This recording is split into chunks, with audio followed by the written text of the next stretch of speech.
Thanks very much for your attendance this morning. Can we begin, first of all, by report for apologies for absence? I don't think we have any as yet. No, there are no apologies thus far, Leader. No. Do we have any? Sorry, just before we begin, can I remind you that the meeting is being recorded and that a copy of the recording will be available for public viewing on the Council's website. Moving on, are there any declarations of interest? No, none intimated. Can I also highlight, colleagues, that one of the papers on today's agenda is not ready and will be delayed till a future meeting. That's item 6 on the early learning and childcare expansion.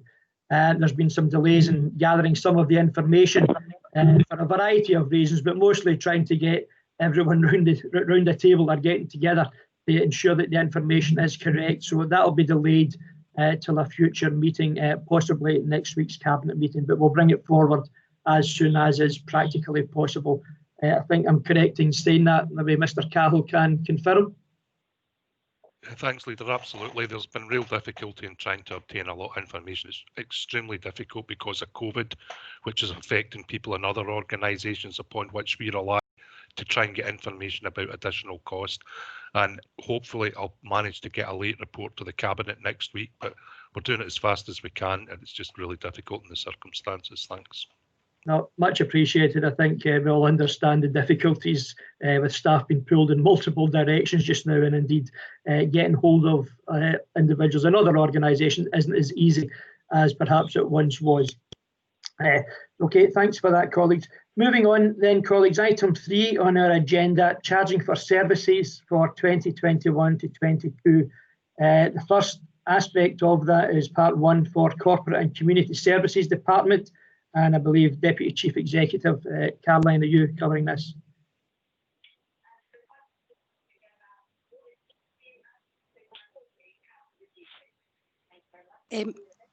Sorry, is it Sarah Jane? Are you Leader? Yeah, I think it's myself that's here for that. Okay. Yes. Sorry. Yeah. Okay. On you go, Sarah Jane. Yeah. Forward a proposal and recommending an increase in non-statutory registration fees of 1.9% in line with the forecasted rate of inflation.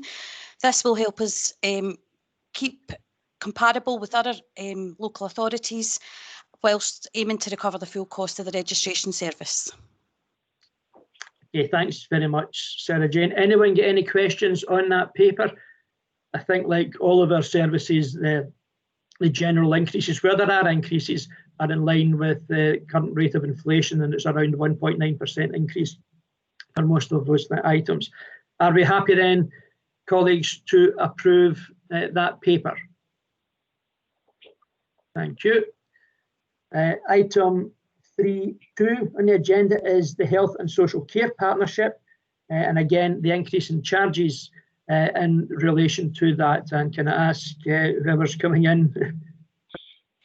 Morning, Leader. It's Leslie. Leslie, sorry, Leslie. Yeah, didn't see you. I'm just looking along the list here to see who's here.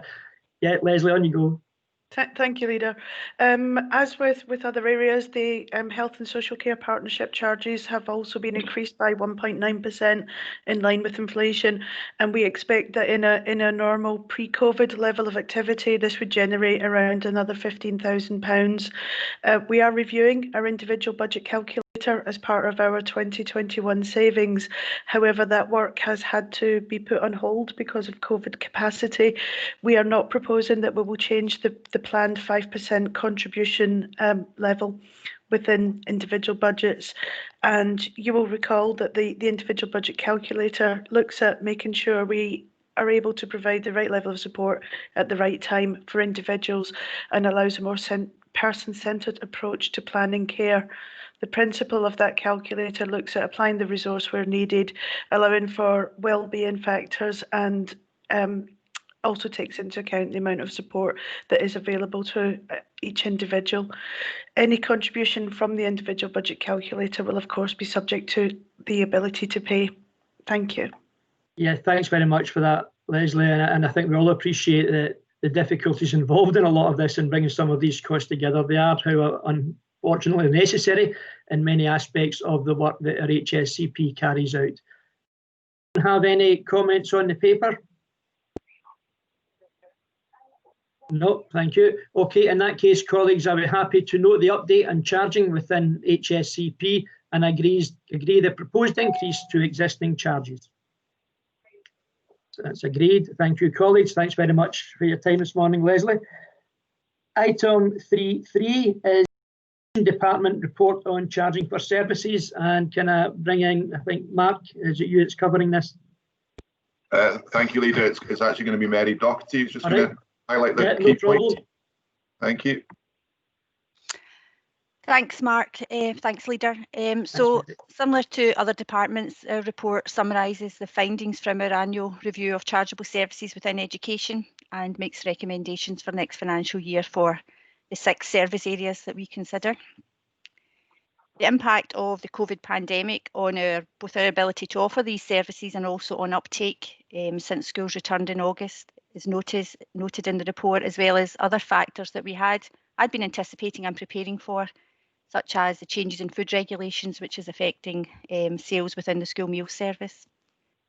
I think in summary, having taken into account the existing charging levels, the pandemic impact, our recommendations are that for 4 of the 6 charges, there's no increase and charges remain at the same level for next year. Those services are school meals, the additional hours in early years settings, which previously you would have known as wraparound, the instrumental music service, and the privileged transport places on school buses. Charges for pupils attending our schools with additional support needs who reside in other local authorities is always based on actual cost recharge, and we're proposing that approach remains the same. And finally, in terms of Easter schools, it's proposed that charges are removed at least for next year, for 2021, and that's part of our wider strategies that are in place to address the loss of learning experienced by children and young people since March of this year. And in doing that would ensure that the ability to pay would not be a barrier to accessing this support in advance of the national exams next year. And just worth noting that whilst we know that the National 5 exams have been cancelled for this academic session, our secondary head teachers will be considering locally how best to target Easter school provision across S4 to S6, and they'll take into account the local knowledge of the individual pupils and their experiences in terms of loss of learning. So just in summary then, Cabinet's asked to approve the proposed charges for financial year 21-22 for each of those 6 service areas.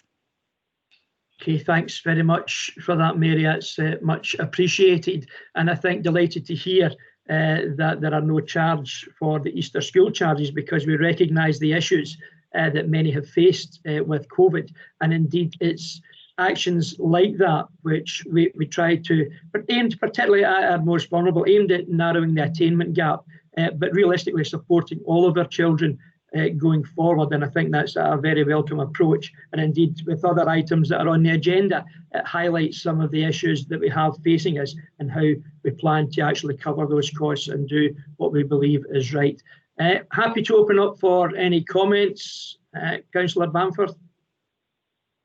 Thank you, Chair. Mary, can I ask you a question about the Easter schools? Is the Easter schools charging, or the uptake of Easter schools, is it comparable across the local authority, or are there differentials between one part of the authority and the other? And is it, my assumption was that people who were in lower income or in receipt of certain benefits were not charged for Easter schools. Could you clarify those two, please? Yeah, certainly our charging policy has always been pupils who would be in receipt of free school meals would not be charged. That's been the policy since we introduced the charges for the service. I don't have to hand data in terms of uptake across each of the 7 schools at this stage. I'd have to come back to you on that one. So I don't have that information to hand, but certainly we do have Easter schools running in all 7 of our secondary schools and have done for a number of years, with uptake varying between in terms of pupils who pay and pupils who have received full concession for it. I don't know, Mark, if you've got any other information to hand around uptake. No, I mean, I don't have a summary of uptake, Councillor Bamforth. I mean, it'll also depend on which subjects and which staff the schools focus on, and which areas they see the greatest need. In terms of they tend to look at that in terms of the analysis and focus on those subjects which they know needs that greatest input. I suppose, as the leader was saying, that's part of their strategy in terms of the sort of lowest 20%, as well as in terms of closing the attainment gap in terms of the most disadvantaged. And I totally agree with that. And I think our lowest SIMD and lowest disadvantaged absolutely should be protected. And we want to make sure we can close that attainment gap, and having Easter schools free of charge would be obviously a step towards that. But I'm just wondering, would they get free Easter schools? Most of those pupils get free Easter schools anyway. So is this cost being disproportionately allowed for those in our most affluent areas, or is it across the board, the numbers who uptake and those who have to pay? No, I think I suppose, as the leader was saying, it would have a wider impact than that. I mean, it's only at the moment those that are entitled to free school meals that get that free. As we know, that's quite a small number in many of our schools, and there would be wider groups in terms of that vulnerability that it would be good to be able to support them with, particularly, as I was saying, the lowest performing pupils, so that cost is not a barrier for them. Okay, thanks for that, colleagues. Councillor Merrick, you wanted in? Yeah, I was going to say, I was going to talk a little bit about Easter schools. I think they're a tremendous way to, and what you're doing now to try to make up for some of that loss of learning, that's a fantastic idea. They're a very intense time for kids as well, because they're sort of coming up to their exams, and they're really focused, and the teachers are really focused. I think my own experience of having children that have gone through Easter school, it makes a phenomenal difference to them, consolidating what they already know. So it's wonderful that they're being kept there, and that our more vulnerable or disadvantaged children are getting those for free. That's fantastic. And one other thing I wanted to say was about the music service. Again, that's a service that has been hammered, and notice woodwind instruments in particular have been hurt by how infectious COVID is. But again, that's been held, and it's open to everybody, COVID permitting, pandemic permitting, and that's a wonderful thing to do. And that's been held at the same charge as last year. So while the uptake can be little bit low this year because of the circumstances way out with our control, the price setting here seems to be set to encourage as many as possible to partake of that, and that's wonderful. Okay, so thank you very much. These charges seem very reasonable, and the best we can do in this situation, because they're not going up, which is even better.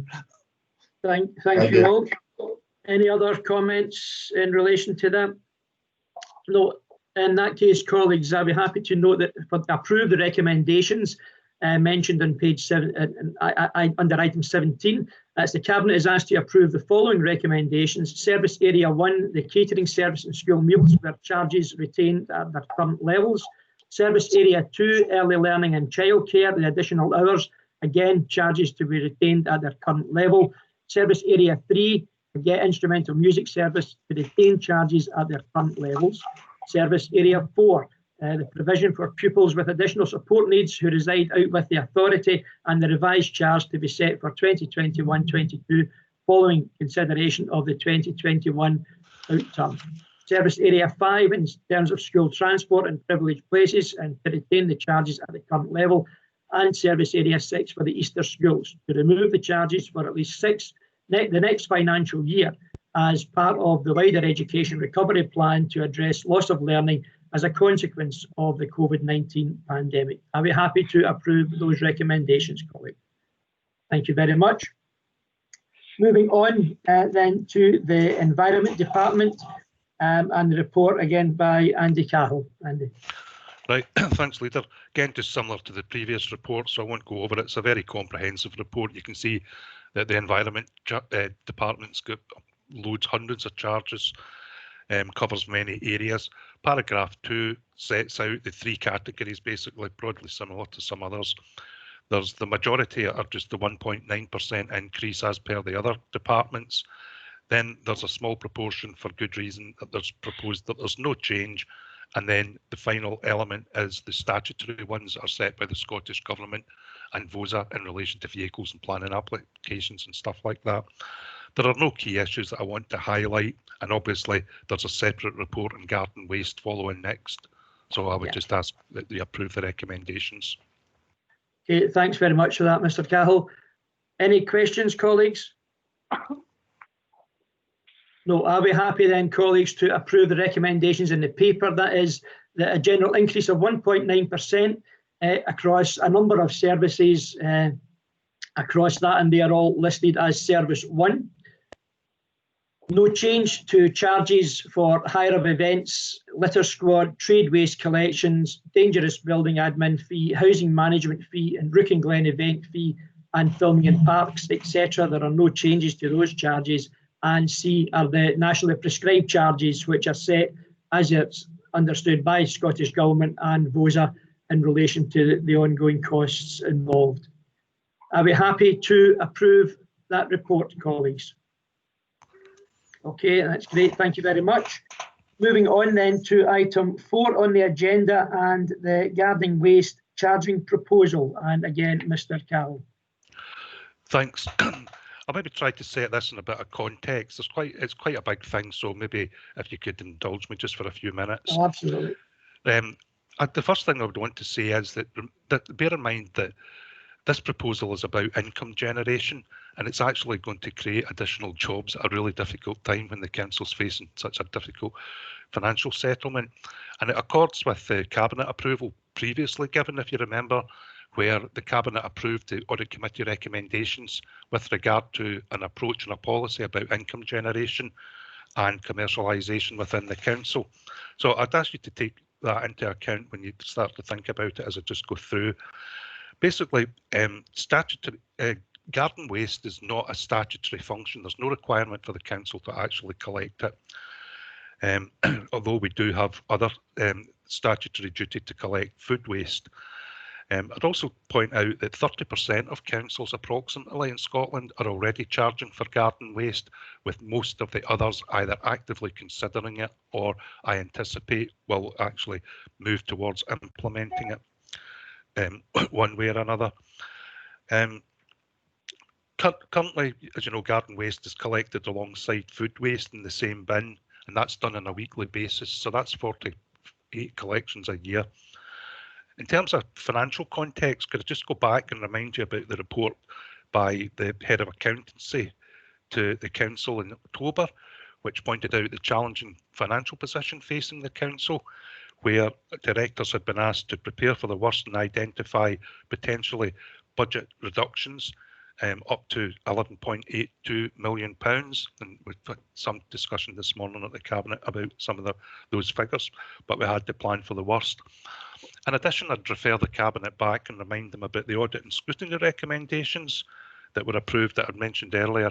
They were approved by the Cabinet in September 2020, and one particular recommendation from the Audit and Scrutiny Committee was to support the ongoing development of proposals by the Environment Department to generate new income or maximise potential income from a range of existing arrangements, and it specifically referred to and suggested that I look at garden waste collection arrangements. So the recommendation has been through the Audit Committee to a certain extent. So given that background, I think that it would be useful for the council to seriously consider this as an income generation activity rather than anything else, and it's not a cut or anything like that. So if I could just give you some detail about roughly high level about how the scheme would operate, although I've not got to the stage with to be able to advise on minor extreme detail and stuff like that, although Andy Corey's in the wings somewhere, who's kind of more au fait with some of the stuff. So the first thing is I'm proposing that we introduce a charging scheme for garden waste from the 1st of April next year. The scheme, generally, it would be optional, so residents can choose to opt in or they can decline the service and make their own arrangements. So those that don't join the scheme would no longer be allowed to deposit garden waste in the bin that currently takes garden waste and food waste. And we would introduce a permit scheme so that we can provide a bin sticker which allows the operatives to identify which properties people are participating in the scheme. So refuse collectors would check the bins as they go around, the bins without stickers, and non-compliant bins would have to be emptied by the residents themselves or could be uplifted at a charge by neighbourhood services. The charge for that proposal, if they want us to come and lift the contaminated bin, would be £35. Some people might think that's excessive, but I just want you to bear in mind it means a vehicle and staff have to go out to collect that particular bin. So that's why there's such a cost involved in that. However, residents can choose to take it away. In the olden days, remember, we encouraged people to do recycling and not recycling, but compost makers and stuff like that in their back garden to do things that way. Okay, the world's moved on since then. And also, you've got our civic community centres where you could take your own waste away there if you didn't want to join the scheme. Some research in relation to other councils suggests that they get an uptake of between 50 to 70% of households. I would also highlight that our scheme is very generous compared to the scheme offered by other councils. As I said earlier, we're offering something like 48 weekly pickups right throughout the year. Some other councils are only offering 6 or something in that region. Proposed fee for the household joining it would be £40 per annum. Start off with one bin only, but if we can introduce that you can have additional bins for an additional £40, we'll do that eventually, but I just don't want to overload the system that we can't cope with it. The reason the report's up here today is that if I'm going to implement this for the 1st of April next year, there are things I've got to do just now.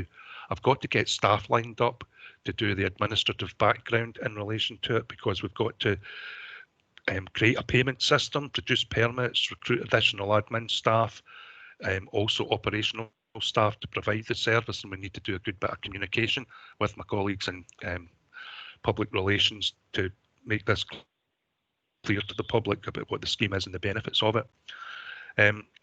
One of the things I have to highlight and put my hand up here is we have really struggled in the past with the garden waste scheme during the summer. And I've been conscious, but it's been difficult because we're faced with such other financial pressures, that the scheme could be better. There's definitely capacity issues during the summer. So to introduce this, I'd have to be able to guarantee, if we're going to charge, then we would have to be able to guarantee residents a totally reliable and high quality service, which I wouldn't necessarily say that's what we've been providing at times in the past. So it requires some additional investment in fleet and staff to make this absolutely work and be a really, really good service. Basically, taking everything into account, I think that the scheme could generate additional income of £1 million against, broadly speaking, a £200,000 deduction for me to be able to properly administer staff and run the scheme to a very, very high standard.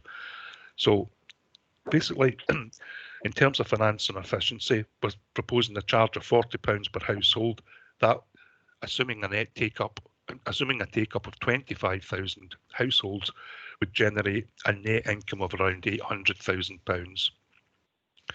The additional charge for uplifting non-compliant bins, if the resident wants us to do that, would be £35. We're not proposing any exemptions for these households. As I pointed out in the background here, bear in mind that the Environment Department, as things stand, needs to address potential cuts of £2.5 million if that figure of £11 million remains to be correct. So the proposal would see an end to the free collection of garden waste, which, as I said, is not statutory. There are additional staffing implications. I've pointed them out. Conclusions: most local authorities, if they're not already charging, around 30% are seriously considering this or will seriously consider it. This proposal has been recognised as a potential income generation and commercialisation opportunity by the Audit Committee in discussion with me, and made the recommendations which were approved by the Cabinet. So what it's recommending here is to approve in principle the charging for service proposal outlined in this report, which then gives me the ability to go ahead and recruit staff and get ready to do it, etc. And note that a further detailed report that would dot the I's and cross the T's and all that sort of stuff will be submitted to Cabinet prior to the implementation of the scheme. So I'm looking for approval in principle to proceed. And I'm happy to take any questions, and I've got Andy here with me today who will be able to answer any more detailed questions. There's one final thing I would want to add that's quite important, that a lot of residents in flats that have small gardens and shared gardens can have a communal bin, and they can share the cost of that, but Andy is able to advise on that. Okay, thanks very much for that, Mr. Cahill. Thanks very much for that, for detailing all of the thinking behind the report and some of the reasons as to why we are here. We are all more than aware of the economic pressures that face everyone just now, and as a local authority we are certainly not alone in that. And indeed, with the spending review announcements yesterday, we see how difficult things are going to be. Maintaining statutory services is the priority for the council, and if we are able to, by using other means, deliver some of the services that we have all probably come to enjoy and to like, then doing that at a most cost-effective manner is certainly preferable than perhaps to not at all. Happy to open it up, colleagues, for any questions. Councillor Bamford. Thank you, Jim. Thanks, Andy, for that. I did do some Googling myself, and I found that 50% of English local authorities so far charge for garden waste as well. But could you clarify something for me? You mentioned investment in fleet, and you mentioned 200,000 overall cost for staffing, administration, and investment in fleet. If we are only going to be uplifting 50 to 70% of the garden waste, wouldn't we have sufficient fleet already? And actually some spare that we wouldn't need to invest any more in it? Could you clarify that? Yeah, the answer is no, that's not the case, and I'll bring Andy in to explain that. And much of it relates to the points I made in my introduction about the quality of the current service actually being provided. And if you want to bring Andy in, Leader. Yeah, happy to do that, Andy. Yeah, thanks, Leader. Actually, the numbers don't change. Everybody still gets a brown bin collection on a daily basis. So it's, if you think about it, you're either getting a food only collection or a food and garden waste collection. So we're still picking up the same number of bins. Yes, the weight should reduce a bit, but that I don't think that will reduce the running times effectively, because we have to run to Blantyre with this material. So we would need an extra vehicle dish, because in the height of summer, we really do struggle to do a lot. In fact, last year we had to do kind of piggyback, and we had to get drivers to come in at end of shift to actually take stuff out to Blantyre. So it's quite a strain at the height of summer to get all the bins lifted and out to Blantyre and back. So if we want to make a good effective service, and people won't, I don't think, stand for not getting their brown bin collected until about 2 days later, which can happen currently. So we have, if they're paying for it, they're going to expect a much better level of service. Thanks, Andy. That answer your question, Councillor Bamford. Effectively, we're looking at if people are paying for a service, then we have to ensure that we deliver an appropriate service. Councillor Lafferty, you wish to come in? I think you're still on mute, Alan. That better, Leader? Yeah. That's you. Thank you very much. It's turned out my original views on these proposals, and I have argued at it at other forums that it would be a good idea. Basically, I know that originally we introduced this scheme so that we could separate organic waste from the general waste, the waste that would be going to landfill. if everyone's putting lots of food and garden waste off to the landfill sites, that apparently generates a whole variety of noxious gases, I understand. I must say I've had quite a few representations from residents, mainly people who live in the areas represented by members on the audit committee. I'm quite surprised at this conflict of views. I must admit, my own thoughts now is that it would be good if we had a bit more time to consider the proposals. I know you will be doing a detailed report, and I know the financial pressures on you are unprecedented, but there is concern in the community that I think mainly from elderly folk, or folk living on their own, that the service is valuable and be removed from them. There's the question of the brown bins. Some people have made the point to me that a sticker could perhaps get removed and put on somebody else's bin. That people could find that some individuals are dumping garden waste into the bins of someone who's paid the charge. So there will be some problems. I just want to be reassured that we will go into this after fully considering all implications, all implications to these proposals. I certainly will be taking on board the encouragement of people using artificial Christmas trees in future rather than the real ones. They have to pay £15 a go to have the old tree removed as an alternative to take. But there is always alternatives. But I'm just a wee bit cautious about possible implications of the scheme. Thank you. Okay, thanks, Councillor Lafferty. And I know that there was some interruption there, but we will try and resolve that as much as possible. Councillor Merrick. After, just I'll get you. Sorry, Danny. Sorry, can I come in? Yeah, if you want to come in, you come in, and then I'll bring in the others. When you go. Right, just a couple of questions, just regarding obviously the background to the scheme. I mean, it basically says councils have a statutory duty to collect household waste and recycles, blah, blah, blah. You know, some of these, you know, the garden waste, if it's mixed with food waste and whatever waste, have you still got a statutory duty to lift that? My second question is as well, I feel this is just a very important question. Basically what it's saying in the paper, if there's families on benefits, they still need to pay for it. I'm just wanting that corrected to see if that's right. You know, if you're a young family on benefits, your priority is to feed and clothe your kids, not to pay for garden waste every week. And sorry. Yeah, on you go, Dan. If you've got another one, then we'll take them all together.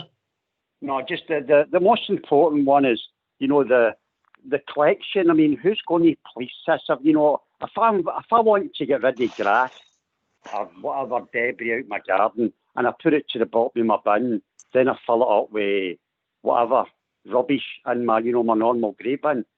Who's going to dig down the bottom of a bin to see if there's grass waste there or garden waste? You know, the policing would need to be very well thought out about this. You know, there's parts of, I can use Barhead for an example. Basically, some of the schemes are rat-infested parts of them because of people not even getting their bins emptied. So I don't believe we could ever police, you know, somebody going down checking bins to see if there's waste in them.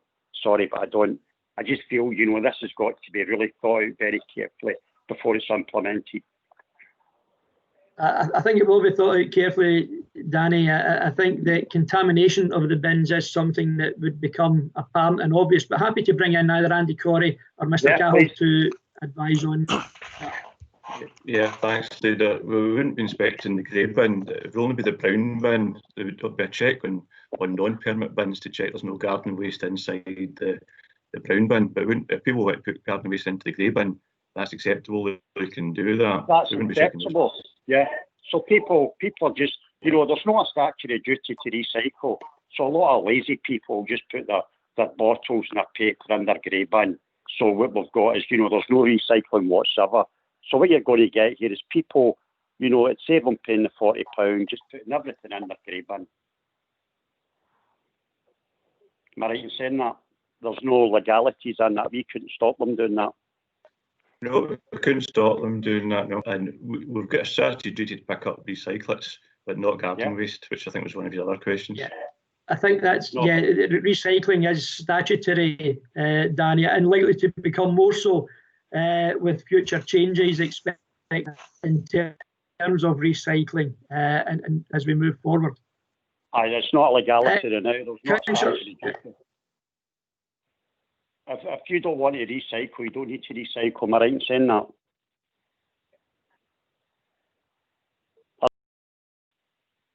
Yep. Yeah, we can. Andy, you want to come back in? There's no legislation which can force you to recycle, but most people do, and the way the service is designed is it kind of almost forces you to recycle because you only have limited space in your domestic bin. The vast majority of people do recycle, but it's the ones that don't recycle. And I go back to parts of, you know, the ward I represent, you know, there's a rat infestation in a few parts of it because of people just not even getting their bins emptied. You know, the debris been lying about for months. You know, if we can't police that, what chance have we got of policing, you know, if you're not putting your garden waste in the right bin? That's the point I'm making. I think we do police it to an extent, I think, Councillor Devlin, but I think what we also is that we have a very high recycling rate, in fact the highest in the country in terms of doing that, because I think in general people do care about the environment in which we live and hopefully work to improve. Councillor Merrick. Sorry, I'm sorry, I never got an answer to my questions regarding the benefit side of it. If I could answer that. Happy to bring in. Sorry, am I still connected? Yeah. Sorry, we can hear everything froze. Okay, Andy, we can hear you. Yeah. Yeah, I recognise the issue about the benefits, but we've just gone through a whole range of reports in the previous item about charging for services, where we don't grant concessions to people that are unemployed and the rest of it. If you remember, we had a benefits scheme in relation to, I'll be blunt, in relation to special uplift several years ago, and eventually I had to the Cabinet and ask for it to be lifted because it was unmanageable, it was undeliverable, you couldn't assess whether everybody said they were on benefits, it caused more work for the department in trying to be able to deal with it. So it's similar to anything else, it's similar to music charges in many ways. I understand that, Andy. But I do accept it. Yeah, but the point I'm making is, you know, if you're a family on benefits, you've got a better way to spend £40. That's the point I'm making. So absolutely, Dad. I think we do understand that, and we are more than aware of it. And it is one of the difficulties that many families face. Absolutely. Yeah. I haven't shied away from it, Leader. If you know, it's actually I have mentioned it specifically in the report because it is of concern to me. Yep. Thank you. Yeah. Councillor Merrick. Thank you, Leader. You've already spoken, there's been a lot of talk already about what I was going to ask, and it was about that support for elderly folk who are might have gardens, garden rich but not cash rich. For the charge will have an impact, even though it's very small at the minute for what you get. Again, it's £1 a week or less almost. So that's a wee bit of a concern how that rolls out. The other, on the plus side, to be able to generate £800,000 income, hopefully, will make a massive difference. And the other thing is the additional employment I think that's in this day and age, given what we're going to face come the next big cliff edge, which is Brexit, on top of the pandemic, that is going to be something really good to be able to do, to have additional employment. So there's some things that I've got questions about, and some things that are clearly beneficial to the overall council and the residents. Thank you. Okay, thanks, Councillor Minnick. Councillor Kane. Thanks, Leader. I think we've heard the concerns from colleagues this morning, and I think those are well made. You know, I as well have concerns about implementing this scheme. I think particularly on the point that Councillor Lafferty made around, you know, implementation and perhaps impacts on older residents, and the points that Councillor Devlin makes around those who are in receipt of benefits. I would just say that, you know, there was reference made to other aspects of charging for services, but in things like instrumental music, for example, free school meal provision would be the barometer of who gets, you know, exempted from those charges. So that there are obviously other methods we would use and others would use in terms of determining who receives a discount. I think for me, this paper comes obviously at a very difficult time, but I think a time where we have essentially known unknowns. We do not know yet what the local government settlement will be. All we do know is that it will be a challenging settlement and a very difficult settlement where very difficult decisions will ultimately have to be made. I feel, though, that we are not yet in the position to make hard and fast decisions around what we do with our budget and how we supplement our budget. I think Mr. Cahill had said that the paper needs serious consideration. You know, we need to consider it seriously, and I think that's absolutely true. We also, I think, talked about worst case scenarios of 11 billion across the whole council budget.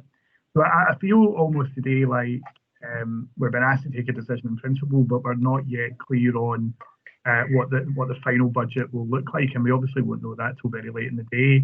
And obviously we would, as an administration, present a budget to council in February, and then expect those decisions to be taken in the fullness of that budget process. I do, however, appreciate the point that Mr. Cahill needs time, if we were to implement this decision, to be able to do that. So I suppose I'm not particularly comfortable in taking a decision in principle today. I would rather have more detail and more debate and more discussion, and certainly give Mr. Cahill the power he needs to go and to look at the detail and make decisions. But I'm not sure that I want to take a final decision on this today. So that's certainly just my point of view on it. Okay, do we have any other comments? I think the difficulty with it is, as Mr. Cahill has outlined, we had some discussion in relation to this paper. The recommendation is to approve in principle the charging for services proposal because of the work that is required to be done in order to make it possible that come April, should it be required, that it can be implemented. And I think we are in a very difficult position of that. There is no doubt. The fact that Treasury cancelled its budget, they've given, put forward their spending review for the future, but there is still no budget, and that gives us all a significant difficulty. But as a council, we are also obliged to present our accounts and present our budget within a detailed period of time. And so the difficulty we face is that we have to be prepared for that, and in some circumstances to second guess where we might be. We know that we will have a difficult settlement. We regularly live in hope that a lot of the things we may have to consider don't need to be taken, but we are in a position where we need to be prepared to have to take those should it be required. On that basis, I think the recommendations are reasonable from the point of view that we have to approve so that Mr. Cahill can, in principle, the charging for services, and to note that a further detailed report will be submitted to the Cabinet prior to any implementation of the scheme. So it will be brought back at a time, hopefully, when we have significantly more information about the impact on all of our services that our potential budget will have and the decisions that we will need to make. So I'm happy to put forward the paper, colleagues. Looking for your indications. We can't hear you, Councillor Cannon. Well, I think obviously our bandwidth, I think, is playing up. Yeah. I mean, effectively, we have heard, we all have concerns. None of us like bringing in new methods and potentially having to charge for services. But the reality is, if we want to continue delivering many of our statutory services and delivering many of the aspects that potentially could be deemed as more progressive, whether that be things in relation to, as we discussed earlier, the Easter school charges and removing those for the year in order to help and assist with our young people moving forward because of the difficulties that we face. We know that there are significant challenges ahead. COVID-19 will continue until such times as we have an approved vaccine and can start to roll that out. So we know the difficulties that we are likely to face earlier in the year. Therefore, the paper recommends that we approve in principle the charging for services proposal, and that we note a further detailed report will be submitted to the Cabinet prior to the implementation of that scheme. Are we happy to note those recommendations? I'm unhappy, sorry. No, I'm unhappy with the recommendations. I'd like to see more detail and give it a wee bit more time to see our actual settlement before we implement it. So I don't know if there's anybody else in the same group. Councillor Lafferty. Leader, yes, I share the concerns of colleagues who have some reservations about the proposal. I'm pleased to see we will have the opportunity to consider in detail any of the proposals prior to the implementation of the scheme. But no one wants to cut back services. I appreciate. Okay, thanks, Councillor Lafferty. Mrs. McCrossan, you wish to come in? Thanks, Leader. A good point was raised there about wanting more information on the settlement. This is where we run into difficulties with the timing. As we understand it, we won't receive detailed information on the settlement until the end of January next year. That's about 6 weeks or so later than usual. And that's why the paper's having to be brought up just now, because if we get information at the end of January, by the time that's considered and brought back to members, it'll be into February, and the budget has to be completed and voted on, and council tax bills out at the beginning of March. The council meeting is scheduled for late February, and so there wouldn't be any time for preparation to be done to introduce this sort of proposal. So as I understood it today, was about an in-principle decision, so that if we needed to go forward with it in February, we would be in a position to have all the detail ironed out in advance. But unfortunately, there's nothing any of us can do about it. We won't get the information on our settlement until late January, unfortunately, this year. Yeah, thanks, Mrs. McCrossan, for that update. Councillor O'Kane. Thanks. I think Mrs. McCrossan made a helpful point there, which is, and as I said in my remarks, I am happy for the department to look at the issues, to look at the preparations, but I would still like Cabinet, or indeed full council through the budget process, to make the final decision on whether we proceed with this or not. I think that is right.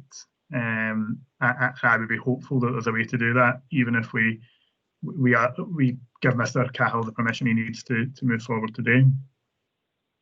Okay, thanks, Councillor. Yeah, I think the intention is to be able to prepare for the potential of this service, but it does also make clear that a further detailed report would be brought forward to Cabinet or indeed Council as part of our budget process for the implementation of the scheme. Councillor Lafferty, you wish to come back in? Thank you very much, Leader, for that, to give me the opportunity just to respond. I have to say, in principle, I'm in favour of making charges that allow us to maintain services. Certainly in the past, when we've had difficult decisions to make, there's been a proposal put forward and the public have said, look, we don't want to lose this service. We will pay a reasonable charge to allow it to continue.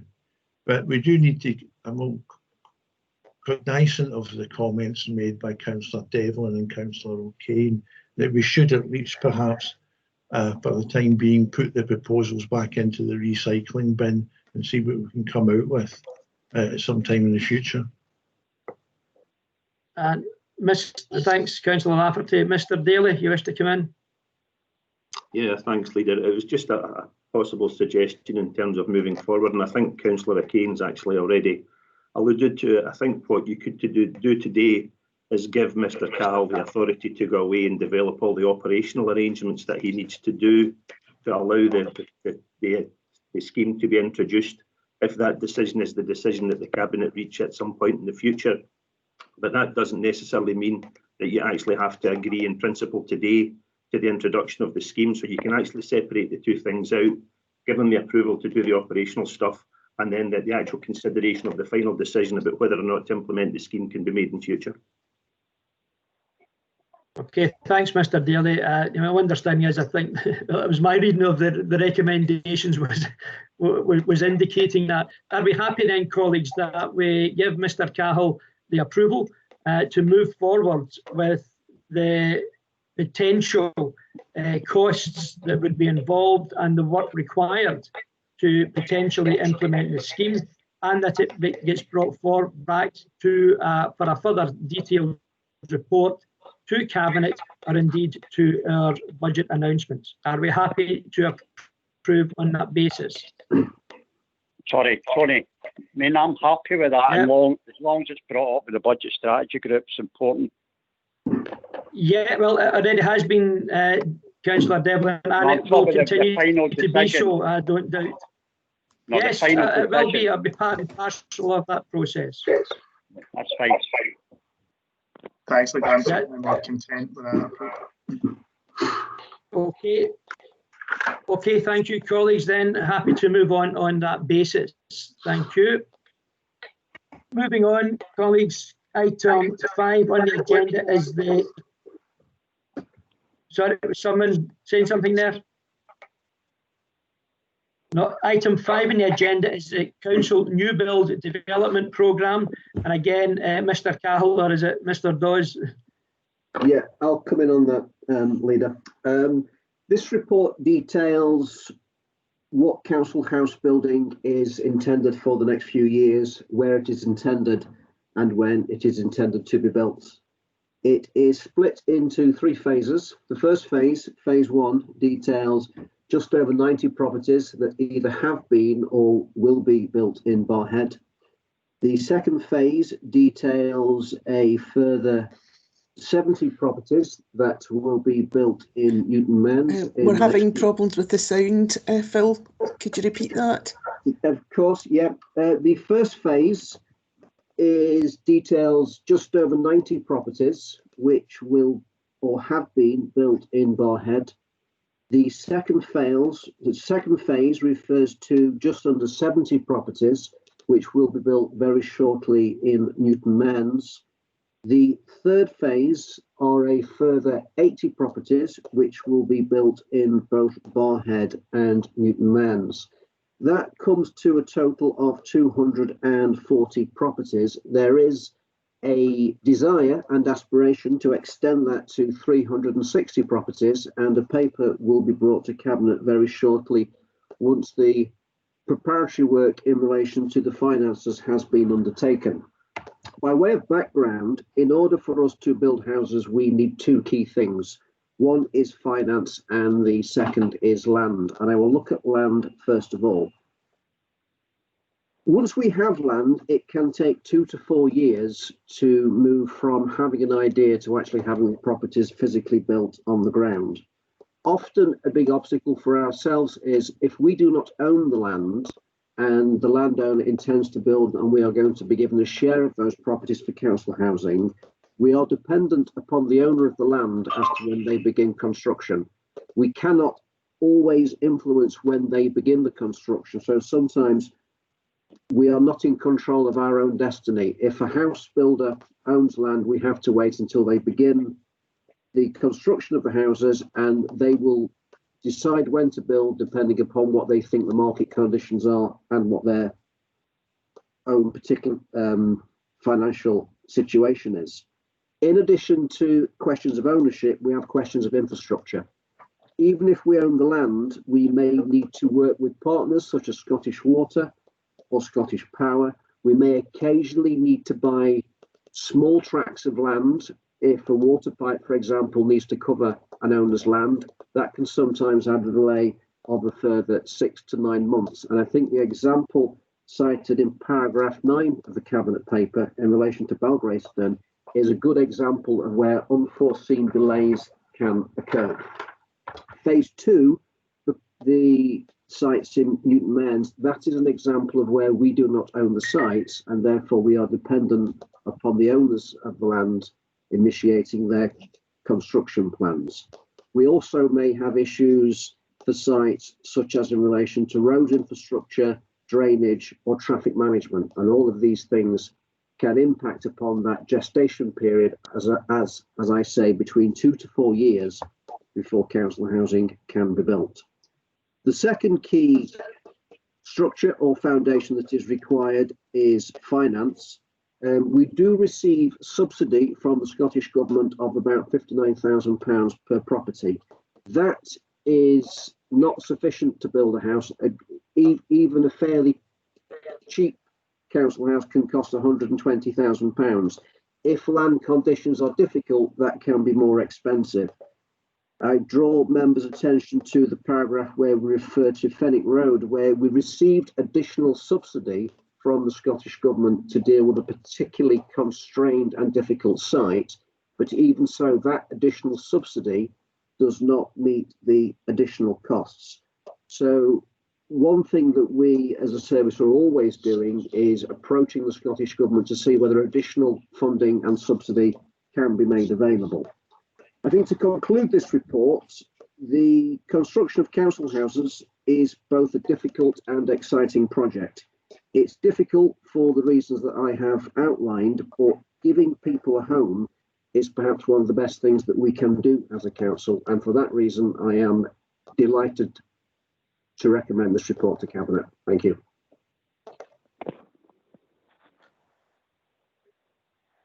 Thank you very much for that, Mr. Dawes. And again, I share your enthusiasm. I think we are all delighted at the council increasing our number of council properties that we have. We are all absolutely delighted to see the work progressing in the manner that it has, and long may that continue.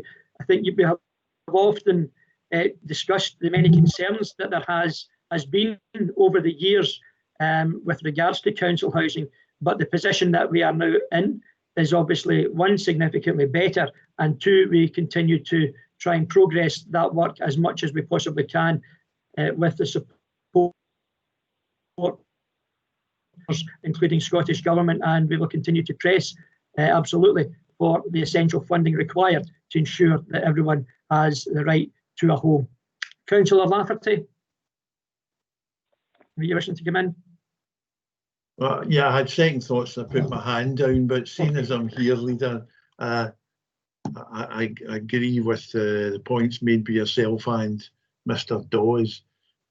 Certainly, it's well recognised that we have a pressure for housing, public housing, probably more in the eastward side of the authority, traditional areas, Clarkston, Gifford, Thornleybank and Busby, where available sites have been developed. There is the difficulty is trying to secure further land in those areas. I know how much it will cost, and I appreciate it explains a lot of the difficulties that people in the areas have. It's just all goes back to the madness of a Tory government that encouraged people to buy council housing, reducing their stock by over a half. But here we are. Absolutely. Yeah, thanks, Councillor Lafferty. Councillor Bamford.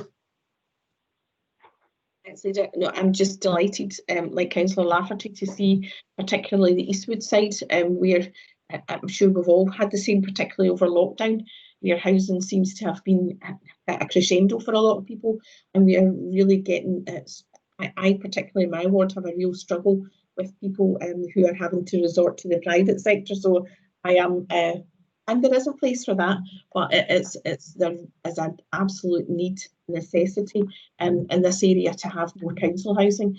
And the only other thing I would like to say is, having been to visit some of the ones in Barhead, Balgreeston, etc., the quality of what we're building is quite.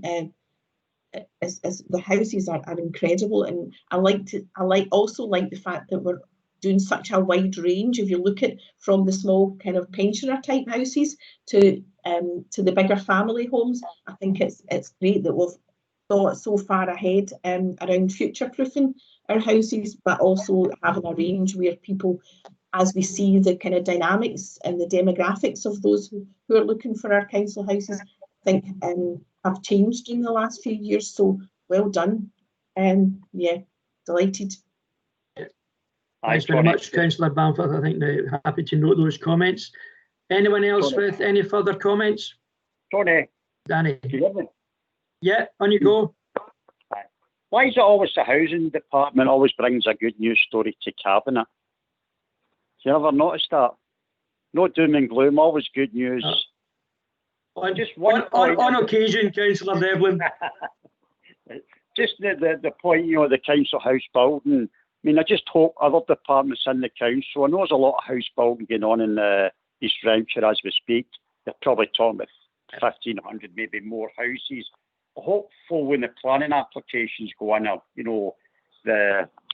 anything to do with council housing is up in front of the other departments. I hope they prioritise it before the private sector get things moving. As you know, Councillor Devlin, we all work extremely hard to try and ensure that we get as much as possible in relation for council housing, and obviously we've been trying for some time now to get that across the board, and I'm sure that will continue. Thanks for those comments, colleagues. I'll be happy then to note the progress that's been made to date, and indeed note the very welcomed proposals for future developments. I'll be happy to. Great. Thanks very much, colleagues. As we said earlier, item 6 has been withdrawn. We now move on to item 7 on the agenda, and the General Fund Capital Programme, and an update on that process. I think, Margaret. Yeah, thanks, Leader. Today we've got the usual position statement on the General Fund capital expenditure. This is at the half-year point, so it's up to the 30th of September. It shows a shortfall in resource of about £425,000, and that's just over 0.9% of the available resources. So that's well within manageable limits for us. The report sets out the various movements on the current year's capital programme that we're asking you to approve, and it's not surprising that these relate mainly to the timing of projects and cost variations, particularly on the council's early learning and childcare expansion projects. And in both cases, whether it's timing or these cost increases, COVID has had a very significant impact on the programme. I'm pleased to say that the report also reflects some additional grant income that the council's getting in, and that's from the Regeneration Capital Grant Fund and the Town Centre Fund. As usual, there are detailed explanations in the report for all the major movements in the programme, whether it's timing, cost increases or income. And I'd ask you to note the report and approve the changes in the programme. I'm happy myself or Andy will try and deal with any questions you might have. Okay, thanks very much for that, Mrs McCrossan, much appreciated. Happy to take any comments, colleagues? No, I think as the report suggests, we're always, sorry, Councillor Bamforth. Yeah. Sorry, I just wanted to say I'm a bit disappointed that Mearns Castle has been delayed, but I'm delighted it's still on there. Thanks very much, Councillor Bamford. I think, yeah, we know that there are occasions, and certainly the pandemic has highlighted that, where there is slippage in many of the works for obviously some obvious reasons, and for others, some slight delays in timings due to bringing everything back. However, obviously we will progress those as we are able to. You wanting back in, Councillor Bamford? No. Were you wishing to come back in, Councillor Bamford? No. No, sorry, I Okay. think it's just a delay. There's just the laptop's not working. It's the slowness of the system. Yeah. Okay, thanks very much, colleagues. If there are no other comments, are we happy to note and approve the movements within the programme and note the current shortfall of 0.425 million, and the income and expenditure on the programme will be managed and reported on, as always, a regular basis. Thank you, colleagues, for that. Item 8 on our agenda is the Housing Capital Programme. And again, Margaret. Yes, similar to the previous report, this measures the capital spend on the housing programme up to 30th September half year. There's a shortfall in resource of 135,000, about 1.4% of our total, and again, that's completely manageable. We've had a few movements in the programme that we're asking you to approve today, and mostly these relate to timing delays, again, due to the significant impact of COVID on both the new housing projects and new housing building schemes, and work going on the existing housing stock. And the report gives you full details of all of these. A wee bit of good news in there as well. The report also confirms additional Scottish Government new build grant support for the new housing development at Balgrystone Road, 720,000. As Phil said, that doesn't cover the full cost, but it's a contribution towards the new house building. And I'd ask you to note the report and approve the transfers and movements that we've set out in there. Okay, thanks very much, Mrs McCrossan. Happy again to open up for any comments, colleagues? No. Again, a very welcome report. Again, it's always good that we can get additional funding for a variety of reasons, so that's always to be welcomed. And I think, again, I'd be happy, colleagues, to note and approve the current movements within the programme. Note the shortfall of 135,000, and that the income and expenditure in the programme, again, will be managed and reported on a regular basis. Are we happy to approve, colleagues? Thank you. Thanks very much then for your time this morning. That concludes our business. I think it's fair to say we've had a slightly longer meeting than usual, but very worthy discussion of the positions that we are in moving forward. So thank you very much for your comments and your support this morning, colleagues, and indeed, obviously, to all of our officers for the time and the effort and work put into preparing the reports. Thank you all very much. And again, speak to you all soon. Thank you, colleagues. Thank you. Bye. Bye.